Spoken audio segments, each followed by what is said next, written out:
আজ ৩০ জুলাই ২০২৫। দৈনিক কালের কণ্ঠের প্রধান শিরোনাম: নৈরাজ্যের আশঙ্কা, আতঙ্ক, সতর্কতা। আগামী ১১ দিন বিশেষ সতর্কতা। প্রধান উপদেষ্টার আসন্ন মালয়েশিয়ার সফর ও শ্রমবাজার নিয়ে আশাবাদ।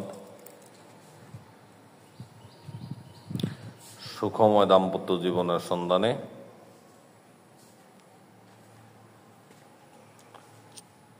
জুলাই সনদের খসড়ায় মিশ্র প্রতিক্রিয়া।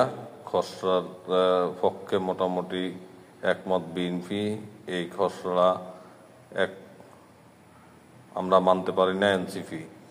বাংলাদেশ যুক্তরাষ্ট্রের তৃতীয় দফা বাণিজ্য আলোচনা শুরু। জুলাই সনদেও সাংবিধানিক স্বীকৃতির পক্ষে নয় বিএনপি। অন্তর্ভুক্তিমূলক গ্রহণযোগ্য নির্বাচন অনুষ্ঠানের জন্য সরকার কাজ করছে, প্রধান উপদেষ্টা। ঝুলছে ৪,৫০০ মামলা।